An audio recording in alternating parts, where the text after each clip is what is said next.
안녕하세요. 기계의 진입니다. 2024년 상반기 4월 6일에 있었던 한국철도공사 코레일 기계직 전공 25문제, 과연 어떤 문제 또는 어떤 개념이 출제가 되었었는지 간단하게만 총평 빠르게 해보도록 하겠습니다. 자, 먼저 난이도 말씀드릴게요. 자, 일단 계산 문제가 거의 출제가 되지 않았습니다. 두 문제가 계산 문제로 출제가 되었었는데 이마저도 매우 쉬운 수준의 문제가 출제가 되었습니다. 따라서 전체적으로 쉬운 편에 속하는 시험이라고 생각하고요. 열심히 공부하신 분들은 25문제를 매우 빠르게 풀 수 있었을 것이라고 생각합니다. 물론 취준생 입장에서 다소 생소한 개념의 문제가 몇 개 출제되기도 했습니다.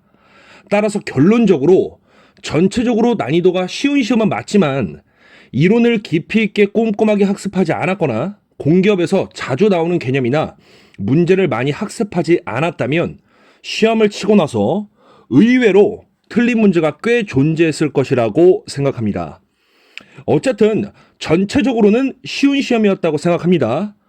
자, 그리고 이번 시험에 대한 기출문제는 진리 코레일 기출문제집에 수록돼서 개정판으로 나올 예정이니까 참고해 주시길 바라겠습니다. 자, 그렇다면 어떤 문제들이 출제가 되었었는지 빠르게 간단하게 살펴보도록 할게요. 자, 1번 문제 빠르게 보도록 할게요. 1번은 온도를 상승시키는 데 필요한 열량을 구하는 문제였죠. Q는 CMT를 사용하셔서 푸시면 됐습니다. 자, 구체적으로 문제가 어떻게 나왔냐? 물 10kg을 10도에서 60도로 상승시키는데 필요한 열량을 구하는 문제였어요.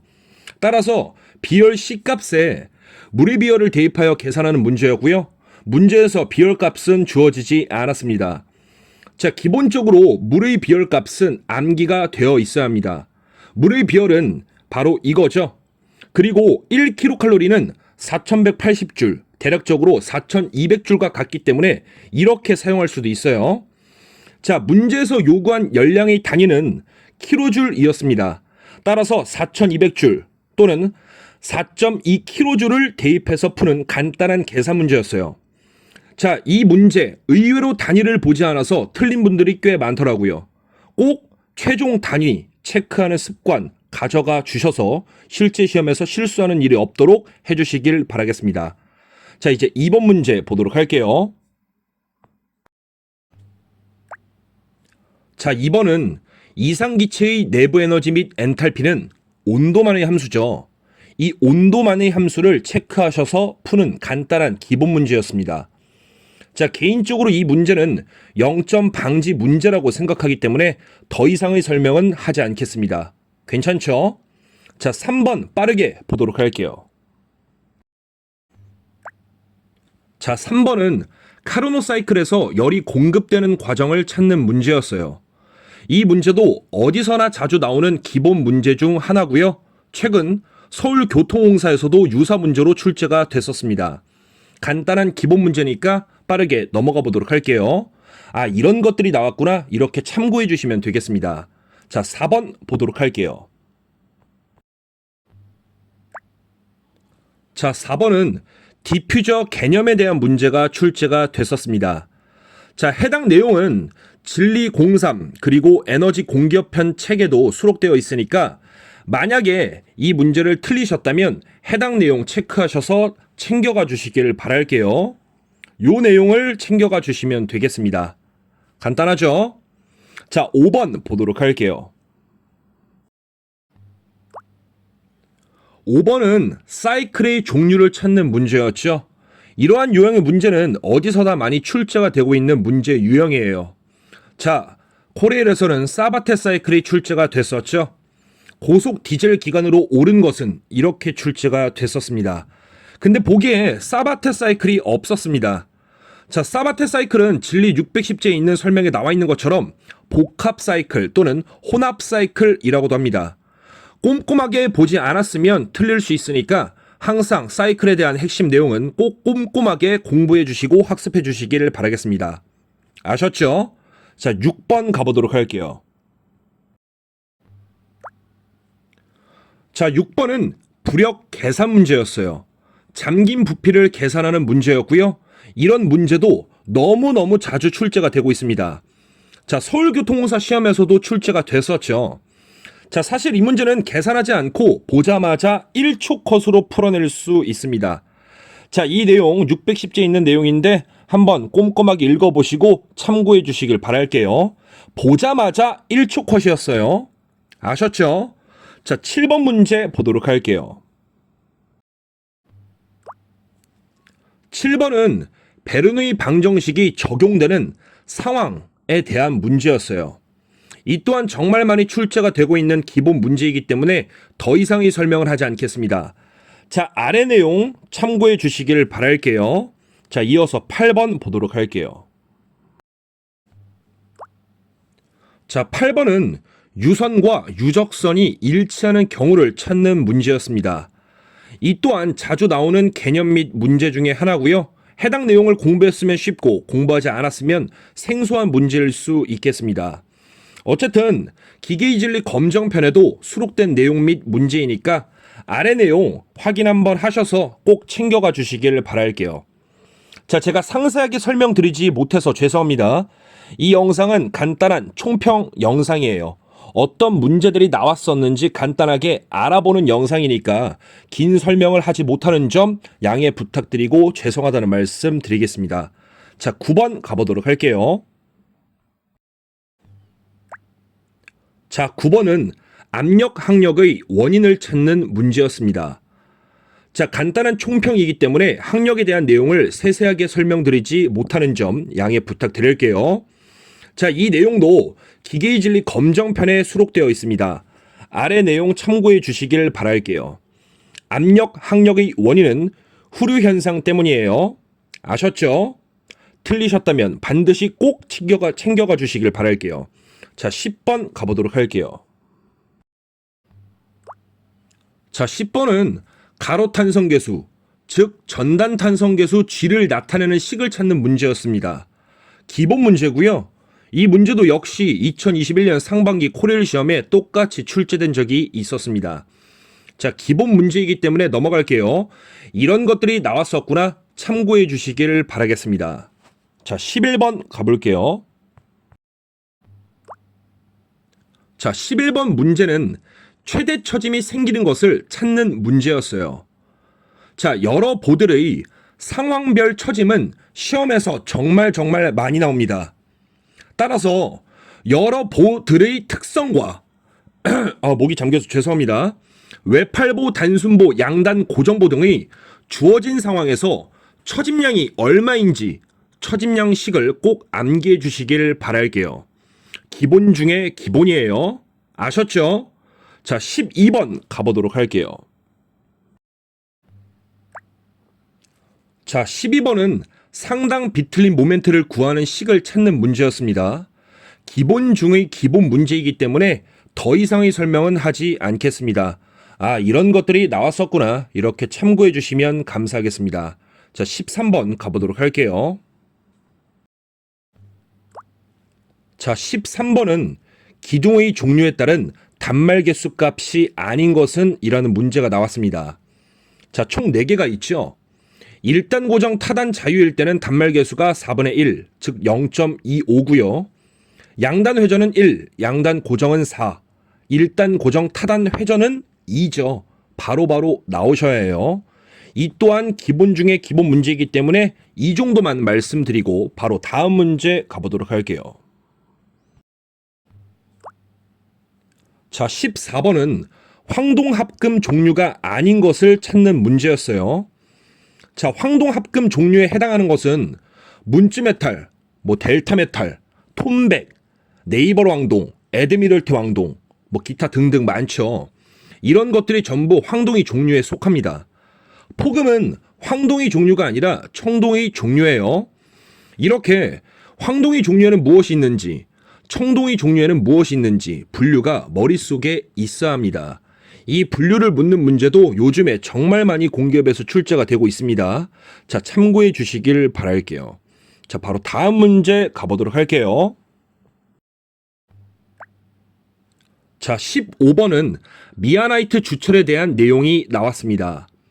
미아나이트 주철은 이미 코레일 시험에서 2번이나 나온 적이 있습니다. 미야네이트 주철은 어디서나 많이 나오는 주철 내용이에요.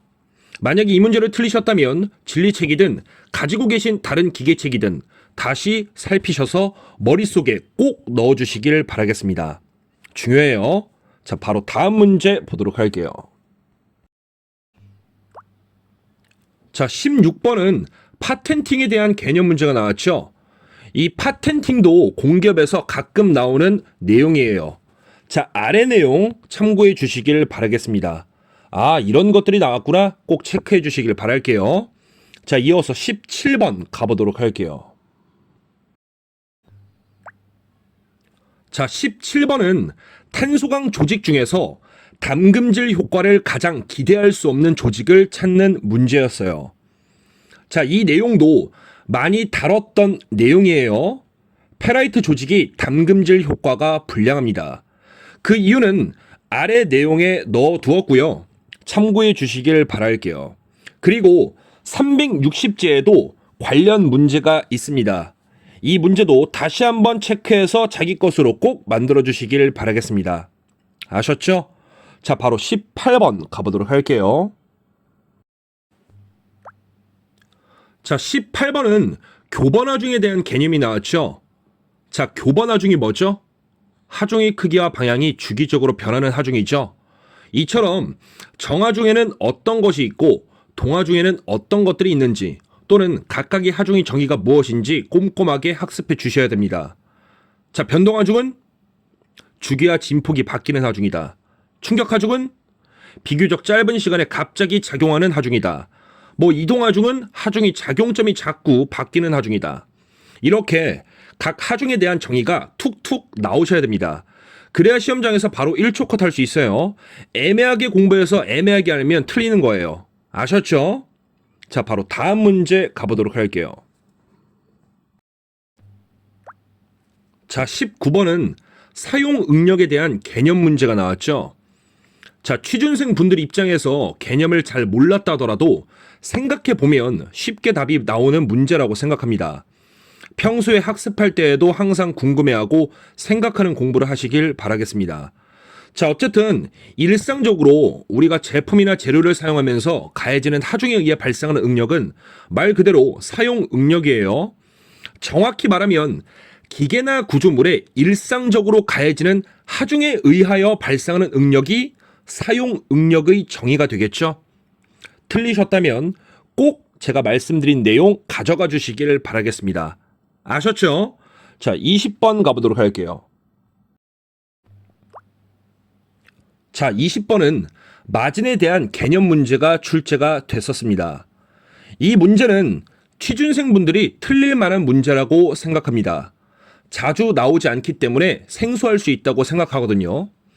자, 어쨌든 마진은 판 가장자리에서 가장 가까운 리벳 중심까지의 거리를 마진이라고 합니다. 챙겨가 주시길 바랄게요. 자, 코레일 시험에서는 이렇게 나왔어요. 마진은 판 끝과 외측 리벳 열 중심 간의 거리다. 이런 식으로 출제가 됐었습니다. 어쨌든 같은 맥락이 되겠죠. 자, 여기까지 말씀드린 내용 꼭 챙겨가 주시길 바라겠습니다. 자, 21번 가보도록 할게요.